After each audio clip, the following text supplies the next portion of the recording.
Hello all, welcome to my YouTube channel. तो आज की वीडियो में हम लोग बात करने वाले हैं एसआरई के बारे में। एसआरई होता क्या है और एसआरई और डेवऑप्स में बेसिकली डिफरेंस क्या है। जब भी ऐसे कोई भी कंपनी हायरिंग करती है तो वो टर्म्स यूज करती है कि भाई हमें डेवऑप्स का बंदा चाहिए या हमें एसआरई चाहिए। तो इन दोनों में डिफरेंस होता क्या है बेसिकली। जो एसआरईज होते हैं उनके टास्क क्या होते हैं, उनकी रिस्पॉन्सिबिलिटीज क्या होती हैं, तो आज इस वीडियो के माध्यम से हम लोग समझेंगे इसको।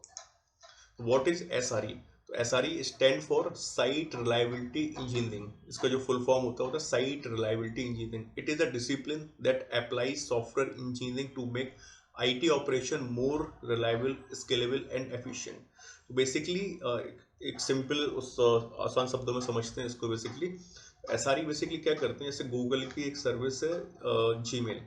अगर इन केस जीमेल डाउन हो जाती है तो उस पर बहुत सारे यूजर्स जो डे टू डे कम्युनिकेट करते हैं वो उनको डाउन टाइम फेस करना पड़ेगा। तो एसआरईस का मेन काम क्या होता है, जो जीमेल की सर्विस, गूगल की जो जीमेल की सर्विस है वो हमेशा अप एंड रनिंग रहे, उसको कंटिन्यूसली मॉनिटर करते हैं। उसमें कुछ भी इशू आता है उसको क्विक फिक्स करते हैं वो लोग। तो ये बेसिकली पाइपलाइन नहीं बनाते हैं, अपने CI/CD पाइपलाइन नहीं बनाते हैं, ये बेसिकली ऑपरेशन साइट्स मैनेज करते हैं। जब हम लोगों का एप्लीकेशन, जब हम लोगों की सॉफ्टवेयर डिप्लॉयमेंट हो जाता है, उसको कस्टमर और एंड यूजर उसको यूज़ कर रहा होता है, तो इनका बेसिकली क्या टाइम काम होता है कि उस पर्टिकुलर एप्लीकेशन को हमेशा अप एंड रनिंग रखना। ये बेसिकली एसआरईज का काम होता है। तो जो जो टर्म है एसआरई बेसिकली इंट्रोड्यूस किया था गूगल ने। उनका आइडिया था कि जो सॉफ्टवेयर इंजीनियरिंग है उसको बेसिकली जो जो ऑपरेशंस को मैनेज करते हैं, जो वेबसाइट्स जो एप्लीकेशंस चल रही हैं उसको मैनेज करते हैं, उनका भी जो माइंडसेट है वो डेवलपर्स वाला माइंडसेट हो जाए। तो वो भी जैसे बहुत सारे ऑटोमेशंस वहाँ पे भी करने होते हैं, वैसे मॉनिटरिंग हो गया, ऑटोमेटिक लॉग फैच करना हो गया कि कोई इशू आया तो तुरंत उन्होंने लॉग फैच किया। तो बहुत सारी चीज़ें एसआरईज भी करते हैं ऑपरेशन लेवल पे। डेवऑप्स बेसिकली क्या करता था, डेवलपमेंट से कोड उठाया, उसको पाइपलाइन सेटअप किया, उसके फिर प्रोडक्शन में डाल दिया। जब प्रोडक्शन पे जब अपना कोई एप्लीकेशन है, कोई सॉफ्टवेयर चल रहा है, तो उस पर्टिकुलर एप्लीकेशन और सॉफ्टवेयर को अप एंड रनिंग रखने के लिए, उसकी कोई परफॉर्मेंस का इशू है उसको मैनेज करने के लिए बेसिकली एसआरई यूज करते हैं। अगर आसान शब्दों में समझो, डेवऑप्स और एसआरई बहुत क्लोजली रिलेटेड है, पर थोड़े से इनके काम जो है वो डिफरेंट है।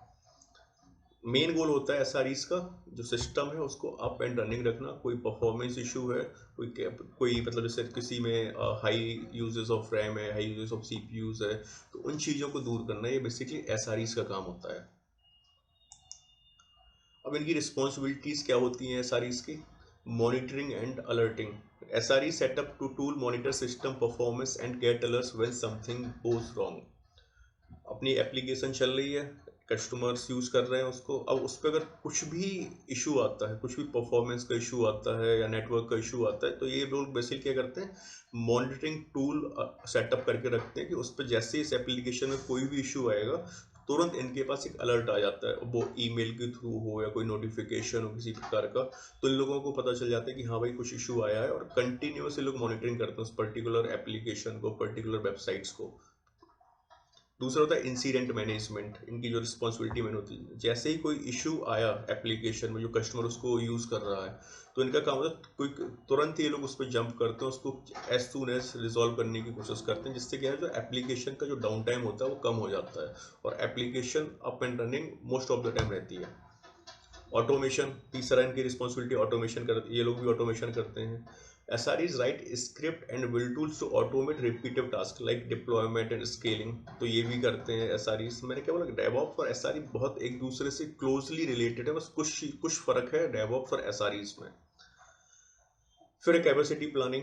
दे ensure the system has enough resources to handle current and future traffic. इनको जैसे पता है कि आज हमारे सिस्टम पे इतना लोड आ रहा है, और for example upon e commerce application Amazon का ले लेते हैं, बिग बिलियन डेज पे बहुत सारा ट्रैफिक आता है। तो इन लोगों के पास पहले से ये रहता है कि हाँ बिग बिलियन डेज पे इतने नंबर ऑफ यूजर्स हमारे सिस्टम पे और ज़्यादा बढ़ जाएंगे। तो इनका काम रहता है कि उस हिसाब से जो सर्वर चल रहे हैं उन पे रैम, सीपीयू, मेमोरी, जो भी कुछ है वो प्रॉपर उसकी प्लानिंग करते हैं ये लोग कि भाई इस समय पे हमें इतने रिसोर्सेस और चाहिए होंगे। तो ये बेसिकली एसआरईस का काम होता है। SREs basically most of the things, अगर मैं आसान शब्दों में बोलूँ, तो ये जो इंफ्रास्ट्रक्चर होता है उसको कंटिन्यूसली मॉनिटर करते हैं, मैनेज करते हैं। तो कुछ बेसिक रिस्पॉन्सिबिलिटीज़ हैं जो एसआरई यूज़ करते हैं, जैसा कि पहला मॉनिटरिंग एंड अलर्टिंग। अलर्टिंग, दूसरा इंसिडेंट मैनेजमेंट, तीसरा ऑटोमेशन, चौथा कैपेसिटी प्लानिंग। मेजर 4 टास्क हैं जो एसआरईज को करने ही करने होते हैं। अब डिफरेंस क्या है एसआरईज में और डेवऑप्स में? तो एरर बजट पे हम लोग अभी आते हैं, जब हम लोग डिस्कस करेंगे एरर हैंडलिंग को। तो जैसे फोकस, डेवऑप्स का बेसिक फोकस क्या होता है कि फास्ट डिलीवरी एंड कोलैबोरेशन। ये जल्दी डेवलपर्स के साथ मिलके काम करते हैं और एक सॉफ्टवेयर को बनाने में, उसको डेवलपमेंट से लेके प्रोडक्शन तक ले जाने में इनका मेन फोकस होता है। बट एसआरईज का फोकस होता है कि भाई इन्होंने एप्लीकेशन बना दी, डिप्लॉय कर दी, अब उस एप्लीकेशन में कोई भी परफॉर्मेंस इशू ना आए, वो हमेशा अप एंड रनिंग रहे, उसकी जो सिस्टम पे जो चल रहा है एप्लीकेशन, उस पर कोई भी डाउन टाइम फेस ना हो। तो ये एसआरईज का काम होता है। अप्रोच क्या है? Broad cultural philosophy. And SREs क्या होता है इनका? बस बेसिकली डेवऑप्स क्या है? एक कल्चर है जिसको हम लोगों को फॉलो करना होता है। एसआरईज क्या है? बेसिकली ये जो डेवऑप्स का जो कल्चर है, प्रैक्टिस, उसको बेसिकली ये लोग प्रैक्टिकली करते हैं, इंजीनियरिंग फोकस रहते हैं। जैसे टूल्स है, मॉनिटरिंग टूल्स हो गया सेटअप करने के लिए, तो ये सारे काम एसआरईज के होते हैं।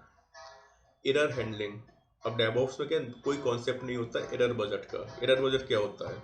It's about balancing reliability and innovation. जैसे कोई इशू आया तो ये लोग सोचते हैं कि भाई अगली बार कोई ये इशू ना आए, उसके लिए हम लोग क्या नई नई ऑप्शंस ला सकते हैं। लेकिन ये लोग जो भी करते हैं, जो एक पर्टिकुलर बजट असाइन होता है, क्योंकि बिकॉज आप कोई भी नई चीज़ इनोवेट करते हो, कोई नया सॉफ्टवेयर इंट्रोड्यूस करते हो, तो बेसिकली वो एक कॉस्ट इंट्रोड्यूस कर देता है हमारे सिस्टम में। तो उस कॉस्ट का एक उस पर्टिकुलर सिस्टम में एक बजट अलॉकेट होता है कि भाई आप हाँ इतने $1,000 तक का कोई भी टूल ले सकते हो अगर आपको परफॉर्मेंस में या मॉनिटरिंग में कोई इशू आ रहा है, तो उसके लिए एक प्रॉपर बजट होता है। बट डेवऑप्स में ऐसा कोई कॉन्सेप्ट नहीं होता है एरर बजट का कि भाई कोई एरर आई तो अब इसके लिए हम लोग कोई दूसरा टूल देखें कि फ्यूचर में नहीं आए, इनको वो उसको फिक्स करना होता है। बट एसआरईज में एक एरर बजट होता है कि भाई स्पीड भी बनी रहे हमारे इश्यूज को फिक्स करने के लिए, सिस्टम रिलायबल भी रहे। अब आते हैं की गोल के बारे में। डेवऑप्स क्या करता है? Automate process and shift software quickly. DevOps का बेसिकली काम होता है पाइपलाइन सेटअप करना, सॉफ्टवेयर को जल्दी से जल्दी डेवलपमेंट से प्रोडक्शन तक ले जाना। बट एसआरई का काम होता है प्रोडक्शन के बाद उस सिस्टम को अप एंड रनिंग रखना, उसको बेस्ड ऑन रिक्वायरमेंट और बेस्ड ऑन डिमांड उसको स्केल करना, कभी स्केल अप करना, कभी स्केल डाउन करना। तो ये बेसिकली मेजर डिफरेंस होते हैं एसआरईज में और डेवऑप्स में। अगर आप ओवरऑल देखोगे, मोस्ट ऑफ द कंपनीज में डेवऑप्स का बंदा भी एसआरई का रोल प्ले कर देता है और एसआरईज भी डेवऑप्स का रोल प्ले कर देते हैं। हाँ, उसके लिए आपको ऑब्वियसली बात है कि स्किल्स वो आनी चाहिए डेवऑप्स की भी और एसआरईज की। तो ये बेसिकली डिफरेंस है एसआरईज और डेवऑप्स में। तो जब भी जैसे कोई भी इंटरव्यूअर आपको पास हायरिंग के लिए ईमेल भेजता है कि भाई हमें एसआरईज चाहिए, तो समथिंग वो लोग डेवऑप्स से रिलेट भी कर सकते हैं और डेवऑप्स वाला एसआरई से भी रिलेट कर सकता है, तो वो उठा लेते हैं बंदे। तो ये मेन डिफरेंस है, कुछ ज़्यादा डिफरेंस नहीं है दोनों में, बस टर्मिनोलॉजी थोड़े से डिफरेंस है एंड थोड़े से काम अलग अलग है एसआरईज के और डेवऑप्स के। तो आई होप आप लोगों को समझ में आ गया होगा कि एसआरईज क्या होते हैं, इनके टास्क क्या होते हैं, ये डेवऑप्स से किस प्रकार से डिफरेंशिएट करते हैं। तो आज की वीडियो में बस इतना ही। Thank you so much, see you in next video.